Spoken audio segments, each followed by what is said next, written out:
네, 두 번째 이슈입니다. 동아일보 1면인데요. 북한 김정은 창수부대 창설, 바로 어제 창설됐습니다. 2011년 오사마 빈 라덴을 살해한 미 해군 특수부대를 모델로 만들었다는 건데요. 원래 2019년에 만들려고 했는데 일정을 1년 이상 넘게 앞당겼습니다. 자, 김정은 참수부대 육군 특수임무여단이 맡는다고 하는데 규모나 지원이나 모두 최강 전력이라고요. 그렇죠. 1000여 명으로 여단급으로 하기 때문에 아마 1000여 명 정도가 참여한 것으로 알려지고 있는데 사실 공식 행사를 하지 않았어요. 왜냐하면 이제 비밀에 붙여져서 육군이 주도하고 육군 내에서 공수부대에서 어쨌든 이제 창설식을 했는데 일반에 공개를 안 했습니다. 왜냐하면 우리 작전이 노출될 수 있는 가능성이 있기 때문에 일반에 공개를 안 했었고요. 근데 아마 이제 참수부대 같은 경우에는 김정은뿐만 아니라 북한의 지휘부를 제거하는 게 목적이 되겠고요. 만약에 전쟁이 발발하게 되면 또 하나 핵 주요 시설물을 타개하고 폭파하는 그런 역할을 담당할 것으로 보여져서 육해공이 함께 참여할 수밖에 없는 상황이에요. 그러니까 총 같은 경우도 바닷속에 빠져도 활용 가능한 총으로 지금 다 대체를 했고요. 왜냐면 그런 총이 있어요? 그럼요. 그런 총이 있죠. 그러니까 육상에서뿐만 아니라 바닷속에 들어가서 나와야 되는 경우가 있거든요. 해병대 같은 경우에는 이제 해상뿐만 아니라 육상에서 같이 작전을 하기 때문에 지금 화면에 나오는 거죠. 저런 식으로 해상으로 침투해서 들어가야 되는 상황이 되기 때문에 저 첨단 장비들을 대체로 지원을 했고요. 그다음에 이제 수송기 같은 경우도 빠른 시간 안에 뭐 낙하산을 타고 침투해야 되는 상황이 돼서 공중 작전을 지원할 수 있는 그런 무기들도 지금 최정예로 지원하고 있는 것으로 알려지고 있고 지금 현재는 뭐 아직까지는 공개가 되지 않았지만 아마 네이비실처럼 미국의 네이비실처럼 우리나라 해군의 UDT처럼 특수부대 또 해병대 수색대대 그리고 공수부대 이런 최정예 군 멤버들이 포함이 되면서 아마 이제 뭐 전쟁이 만약 발발하거나 국지전이 발발했을 때 김정은을 제거하기 위한 그런 부대로서의 역할을 잘 해낼 것으로 그렇게 예상이 된다고 볼 수 있겠습니다.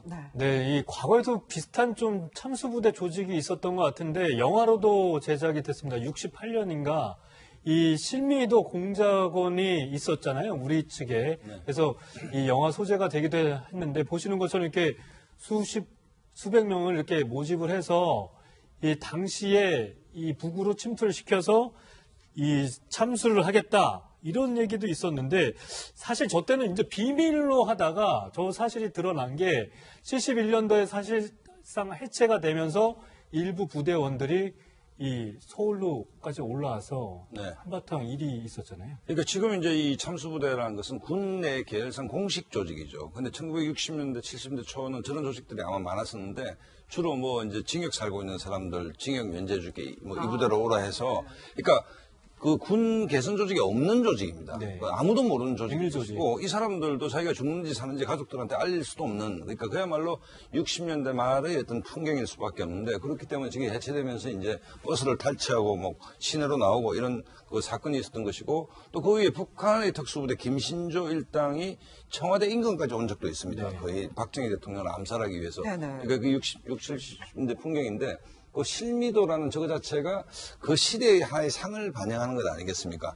자식을 군대 보냈는데 어느 군대 간지도 모르고 예를 들자면 뭐 특수부대라고 하는데 연락도 안 되고 그다음에 북한에 가서 죽은 사람도 많을 거거든요 아마. 그렇다고 본다면 저게 이제 뭐 달라진 세태를 이제 반영하는데 어쨌든 이 참수부대라는 것은 그 우리가 흔히 이제 북한 정권에 대해서 전면전보다는 서저리 스트라이크, 외과 수술식 타격, 종양만 드러낸다 뭐 이런 차원에서 이제 창설된 것 같은데 이 문제도 사실은 그 송영무 장관이 한번 실언을 한 적이 있죠. 참수부대 이제 뭐 이렇게 그 문재인 대통령이 대북 평화 얘기를 하고 있는데 국회 가서 참수부대 만들겠다니까 이게 뭐 엇박자가 난 적이 있는데 어쨌든 이 참수부대가 제대로 만들어진다면 북한으로서는 굉장히 위협적으로 느낄 수 있는 뭐 그런 군대 조직이 아닌가 이런 생각이 듭니다. 네, 실제로 이 미국이 이 참수부대를 운영하고 침투하는 훈련까지 했다라는 말에 김정은이 굉장히 그 화를 내고 격노했던 일도 있고, 자, 우리나라에서도 참수부대가 만들어졌을 정도면 김정은 입장에서는 굉장히 위협적으로 느낄 것 같습니다. 자, 평화를 얘기하고 있지만 저렇게 참수부대까지 만들면 우리를 압박하는 거 아니냐? 그럼 그러니까 우리나라 입장에서는 뭔가 입장이 좀 변한 거 아니냐? 이런 추정도 할 수 있을 것 같아요. 문재인 대통령도 말씀하셨지만 이제 뭐 대화, 외교 그 채널을 통한 북핵 해결이 제일 최선이긴 하지만 그 밑바탕에 깔린 거는 군사적 절대적인 그 우위를 점할 때 가능하다라는 건데 그 중에 군사 그 우위 중에 하나가 이런 이제 말씀하신 외과수술적인 타격인 건데요. 저는 지금 화성 15호 며칠 전에 그 경우가 뭐 국방부 말에 의하면 워싱턴에 닿았다는 거 아니에요. 이제 직사를 쌓아서 그렇지 그 계산을 하면 예. 사정거리가 워싱턴에 닿을 정도면은 뭐 그리고 이 몇 달 만에 이 기술이 발전하는 것이 이제 그 눈에 띌 정도로 위협적일 정도로 발전하는 속도 뭐 이런 걸로 봐서는 저는 이런 참수 부대들이 2년을 앞당겨서 그 만들어질 수밖에 없었고 또 이런 것이 공개가 되는 것이 대북 제재에서 그 한층 더 효과를 볼 수 있다는 면에서 그나마 좀 안심이 됩니다. 아니 그런데 이 북한 정부는 그런 입장을 얘기를 했었잖아요. 이 북한이 평양 올림픽에 참가를 좀 했으면 좋겠다. 그것 때문에도 계속 좀 유화적인 입장을 계속 말을 하고 했었는데 그럼 지금 상황이면 북한의 평양 올림픽 참여가 물 건너 간 거다 이렇게 평창 볼 수 올림픽이죠. 있나요? 그러니까 평창 올림픽 참가를 우리 정부가 강력히 요구를 했죠. 왜냐하면 평창 올림픽에 북한 팀이 참여하게 되면 대화의 물꼬가 틀 수 있는 그런 계기가 될 수 있다고 봤던 건데 이제 미사일 발사를 하면서 사실 그런 부분이 많이 어려운 부분이 있어요. 지금 현재로 보면. 그러나 아직 2월이기 때문에 일단 뭐 아직까지는 전혀 가능성이 없다 이렇게 보기 힘들지만 가능성이 낮은 건 사실입니다. 또 북한 입장에서 미사일까지 발사를 하고 만약에 미국이 또 해상 봉쇄라고 하는 카드까지 던지게 되면 북한이 평창 올림픽에 참가한다고 하는 건 사실상 제가 볼 때 불가능에 가깝다고 볼 수 있겠습니다. 그러니까 우리나라 정부가 그걸 요구하더라도 제가 볼 때는 북한 입장에서 참여하기 힘들 가능성이 있다. 김정은이 그렇게까지 하겠습니까? 제가 볼 때. 그러니까 미사일 발사를 하고 호전적인 모습을 보여주는 김정은이 태도를 바꿔서 갑자기 평창 올림픽에 선수단을 보낸다는 것은 약간 지금 상태로 보면 어려울 수 있지만 그럼에도 불구하고 우리 정부는 가능한 한 대화를 할 수 있는 장소가 있다고 하면 그게 어디든 대화를 하겠다는 입장이기 때문에 그럴 가능성은 열려 있지만 지금의 상황만 보고 말씀을 드린다고 하면 평창 올림픽에 북한팀 참가는 상당히 어려워진 게 아닌가 하는 그런 생각이 듭니다. 네, 정부의 이 참수부대 창설이 어떤 영향을 미칠지 지켜봐야 할 것 같습니다. 자, 오늘 나와주셔서 감사합니다. 네, 한겨레 신문 일면 보도 내용입니다. 지난달 9일 음료 제조 공장에서 현장 실습생으로 일하던 고교 3학년 이민호 학생이 사망하는 안타까운 사고가 있었는데요. 이에 대해 정부가 내년부터 현장 실습을 전격 폐지하기로 했는데 정부 발표 내용 먼저 들어보시겠습니다. 학생을 노동력 제공 수단으로 활용하는 조기 취업 형태 운영 방식을 2018년부터 전면 폐지하겠습니다. 네, 현장 학습 중심의 현장 실습, 이 현장 중심의 이 실습을 전면 폐지하겠다고 밝혔는데 사실상 55년 만에 내년이 되면 사라지는 건데 여러 가지 문제점이 있었고 이 정부가 발표한 개선안을 보면 노동 중심에서 학습 중심으로 바꾸겠다. 또 현장 실습 기간을 3개월로 줄이겠다. 그리고 전공과 무관한 업무는 제외시키도록 하겠다. 이렇게 했는데 지금까지 상당히 오랜 기간 동안 이렇게 유지됐던 이 현장 학습 실습, 현장 실습이죠. 이 경험자들이 사실상 너무 많은 안타까운 소식들이 전해지고 있었는데 지금까지 저희 사회적으로 굉장히 이 문제에 대해서 좀 소홀했던 게 아닌가라는 생각이 들 정도였습니다. 이 현장 실습 직접 경험해 본 이 당사자의 얘기를 들어보도록 하겠습니다. 안경을 안 끼고 있었어요. 근데 이제 저희랑 같이 일했던 언니가 눈에 황산이었나? 염산이었나? 이렇게 살짝 튀어가지고 사장님이 대졸들한테는 야 니네는 고졸들한테 쓰레기 버리는 거 시키고 니네는 전문적인 일을 해? 이렇게 말씀을 아이고. 네, 현장 실습했던 이 고교생들 너무 힘들었던 것 같아요. 그 옛날에 기억나는 게 이렇게 현장 실습에 나가고 또 이렇게 회사를 다니다가 도망치면 또 선생님들이 또 잡으러 다니고 이랬던 기억도 있거든요. 이게 옛날 얘기가 아니고 요즘 얘기입니다. 지금 이민호 군 사태가 벌어졌고요. 사실은 1년여 전에 구역 스크린도어 사망 사건도 거의 똑같은 거였죠. 그때 절대 이런 일 없게 하겠습니다. 추모 열기가 들끓었는데 1년여 만에 똑같은 일이 또 벌어졌어요. 지금 이 특성화고 현장 실습생 학생들의 제보가 쏟아지는데 한 여학생 제보를 어제 들으니까 채널A에서 나오더군요. 뭐냐면 성추행, 성희롱을 당했다는 얘기도 있고 지금 말씀하신 대로 그러다가 이 회사는 도저히 못 나가겠다 그러고 학교로 돌아가서 저 이 현장 못 하겠습니다 그랬더니 학교에서 벌을 주더라는 겁니다. 이 사회생활 너 이렇게 해서 어떻게 버텨나갈래 그러면서 반성문 써라 벌 주고 그러니까 이제 재취업을 안 시켜주겠다. 그러니까 어찌 보면 학교도 공모한 혐의가 있어요. 제가 보기엔 이런 사태에서 말씀하신 대로 옛날엔 실업계고라고 불렀고 지금은 특성화고인데 이 대학을 굳이 가지 않고 산업 현장에 일찍 나가겠다. 요즘 추세에서 이건 박수 쳐줘야 되는 일입니다. 현장의 분위기는 아까 대졸, 고졸 나눠가지고 지금 너희는 쓰레기나 버리는 해라. 그럼 이게 인격모독 아닙니까, 현장에서? 그러니까 물론 일의 단계를 나눠서 난이도가 높은 것은 경력직에게 시키고 이 실습생에게는 조금은 쉬운 일을 보조적으로 시키는 게 맞는데 이민호 군 같은 경우에는요. 부장급이 하던 일을 부장이 퇴사해버리니까 네. 이 실습생한테 전적으로 맡기는 바람에 이런 사망에 이르게 됐는데 회사가 뭐라고 얘기를 했냐면 그 기계는 사람이 들어가면 안 되는 곳이에요. 학생의 책임으로 몰았다는 거죠. 근데 거기에 들어가야만 일을 할 수 있는 구조를 만들어 놓고 들어가서 사망했으니 그것은 작업자의 탓이다. 실습생의 탓이다. 지금 이게 지금 우리가 겪고 있는 산업의 만연한 풍조라면 실습생제도는 마땅히 폐지해야 되는데 지금 이제 사회부총리의 이 이야기도 아직은 좀 졸속이다. 더 강화해야 한다. 왜냐하면 2020년에 폐지하려고 했었는데 2년 앞당긴다는 거거든요. 네. 그럼 지금 6개월을 3개월로 줄인다? 이거보다는 제가 보기엔 정부와 학교의 이 현장에 대한 모니터링, 감시 관리를 훨씬 강화할 필요가 더 커 보입니다. 네, 지금 말씀하신 것처럼 어쨌든 여러 가지 폐해가 많이 노출이 되고 학생들이 결국 피해를 보는 상황이 돼버렸는데 이런 상황에서 폐지를 한다고는 하지만 실제로 근데 폐지가 되면 학생들이 좀 취업할 기회를 잃는 거 아니냐라는 우려도 좀 나오고 있거든요. 그런 부분에 대해서 이제 보강된 이제 정책이 나와 있다고 봐요. 그런데 이번 기회를 통해서 우리 어른들은 굉장히 반성을 해야 한다고 봅니다. 지금 55년 만에 폐지가 됐잖아요. 그러면 55년 동안 이전에 직업계 고등학교 학생들이 55년 동안 노동 착취를 다 했다는 결론이잖아요.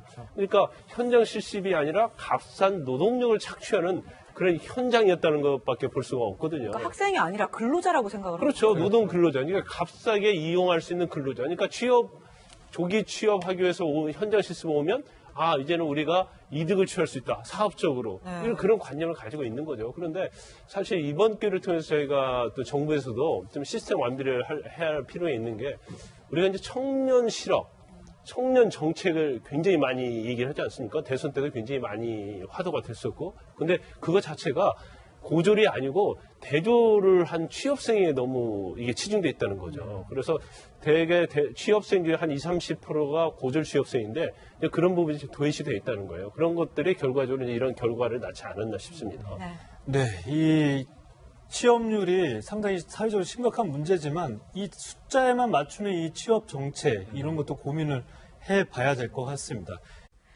네, 두 번째 이슈입니다. 동아일보 1면인데요. 북한 김정은 창수부대 창설, 바로 어제 창설됐습니다. 2011년 오사마 빈 라덴을 살해한 미 해군 특수부대를 모델로 만들었다는 건데요. 원래 2019년에 만들려고 했는데 일정을 1년 이상 넘게 앞당겼습니다. 자, 김정은 참수부대 육군 특수임무여단이 맡는다고 하는데 규모나 지원이나 모두 최강 전력이라고요. 그렇죠. 1000여 명으로 여단급으로 하기 때문에 아마 1000여 명 정도가 참여한 것으로 알려지고 있는데 사실 공식 행사를 하지 않았어요. 왜냐하면 이제 비밀에 붙여져서 육군이 주도하고 육군 내에서 공수부대에서 어쨌든 이제 창설식을 했는데 일반에 공개를 안 했습니다. 왜냐하면 우리 작전이 노출될 수 있는 가능성이 있기 때문에 일반에 공개를 안 했었고요.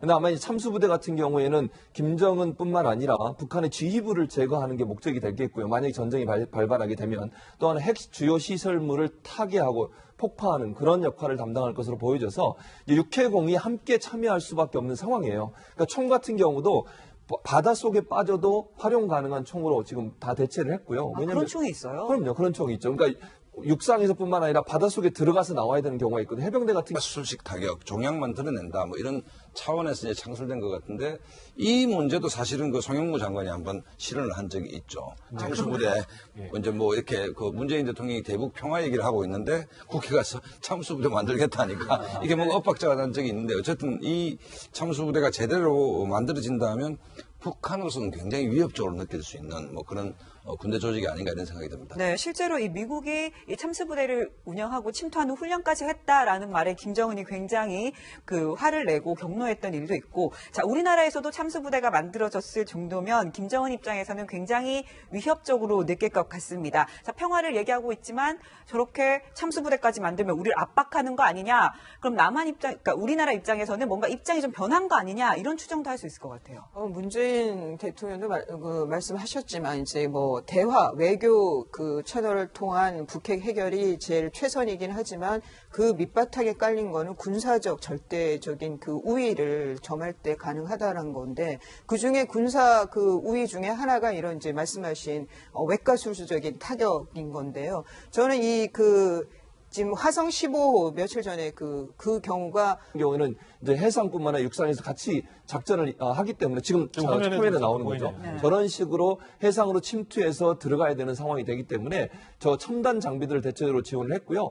그 다음에 이제 수송기 같은 경우도 빠른 시간 안에 뭐 낙하산을 타고 침투해야 되는 상황이 돼서 공중 작전을 지원할 수 있는 그런 무기들도 지금 최정예로 지원을 하고 있는 것으로 알려지고 있고 지금 현재는 뭐 아직까지는 공개가 되지 않았지만 아마 네이비실처럼 미국의 네이비실처럼 우리나라 해군의 UDT처럼 특수부대 또 해병대 수색대대 그리고 공수부대 이런 최정예 군 멤버들이 포함이 되면서 아마 이제 뭐 전쟁이 만약 발발하거나 국지전이 발발했을 때 김정은을 제거하기 위한 그런 부대로서의 역할을 잘 해낼 것으로 그렇게 예상이 된다고 볼 수 있겠습니다. 네, 이 과거에도 비슷한 좀 참수부대 조직이 있었던 것 같은데 영화로도 제작이 됐습니다. 68년인가 이 실미도 공작원이 있었잖아요. 우리 측에. 그래서 이 영화 소재가 되기도 했는데 보시는 것처럼 이렇게 수백 명을 이렇게 모집을 해서 이 당시에 이 북으로 침투를 시켜서 이 참수를 하겠다. 이런 얘기도 있었는데 사실 저 때는 이제 비밀로 하다. 뭐 국방부 말에 의하면 워싱턴에 닿았다는 거 아니에요. 이제 직사를 쌓아서 그렇지 그 계산을 하면 예. 사정거리가 워싱턴에 닿을 정도면은 뭐 그리고 이 몇 달 만에 이 기술이 발전하는 것이 이제 그 눈에 띌 정도로 위협적일 정도로 발전하는 속도 뭐 이런 걸로 봐서는 저는 이런 참수 부대들이 2년을 앞당겨서 그 만들어질 수밖에 없었고 또 이런 것이 공개가 되는 것이 대북 제재에서 그 한층 더 효과를 볼 수 있다는 면에서 그나마 좀 안심이 됩니다. 아니 그런데 이 북한 정부는 그런 입장을 얘기를 했었잖아요. 이 북한이 평양 올림픽에 참가를 좀 했으면 좋겠다. 그것 때문에도 계속 좀 유화적인 입장을 계속 말을 하고 했었는데 그럼 지금 상황이면 북한의 평양 올림픽 참여가 물 건너간 거다 이렇게 평창 볼 수 올림픽이죠. 있나요? 그러니까 평창 올림픽 참가를 우리 정부가 강력히 요구를 했죠. 왜냐하면 평창 올림픽에 북한 팀이 참여하게 되면 대화의 물꼬가 틀 수 있는 그런 계기가 될 수 있다고 봤던 건데 이제 미사일 발사를 하면서 사실 그런 부분이 많이 어려운 부분이 있어요. 지금 현재로 보면. 그러나 아직 2월이기 때문에 일단 뭐 아직까지는 전혀 가능성이 없다 이렇게 보기 힘들지만 가능성이 낮은 건 사실입니다. 또 북한 입장에서 미사일까지 발사를 하고 만약에 미국이 또 해상 봉쇄라고 하는 카드까지 던지다가 저 사실이 드러난 게 71년도에 사실상 해체가 되면서 일부 부대원들이 이 서울로까지 올라와서 한바탕 일이 있었잖아요. 그러니까 지금 이제 이 참수부대라는 것은 군 내 계열상 공식 조직이죠. 근데 1960년대, 70년대 초는 저런 조직들이 아마 많았었는데 주로 뭐 이제 징역 살고 있는 사람들 징역 면제주기 뭐 이 부대로 오라 해서 그러니까 그 군 개선 조직이 없는 조직입니다. 네. 아무도 모르는 조직이고 이 사람들도 자기가 죽는지 사는지 가족들한테 알릴 수도 없는 그러니까 그야말로 60년대 말의 어떤 풍경일 수밖에 없는데 그렇기 때문에 지금 해체되면서 이제 버스를 탈취하고 뭐 시내로 나오고 이런 그 사건이 있었던 것이고 또 그 위에 북한의 특수부대 김신조 일당이 청와대 인근까지 온 적도 있습니다. 네. 거의 박정희 대통령을 암살하기 위해서. 네네. 그러니까 그 60, 70년대 풍경인데 그 실미도라는 저거 자체가 그 시대의 하나의 상을 반영하는 것 아니겠습니까? 자식을 군대 보냈는데 어느 군대 간지도 모르고 예를 들자면 뭐 특수부대라고 하는데 연락도 안 되고 그다음에 북한에 가서 죽은 사람도 많을 거거든요 아마. 그렇다고 본다면 저게 이제 뭐 달라진 세태를 이제 반영하는데 어쨌든 이 참수부대라는 것은 그 우리가 흔히 이제 북한 정권에 대해서 전면전보다는 서저리 스트라이크 외과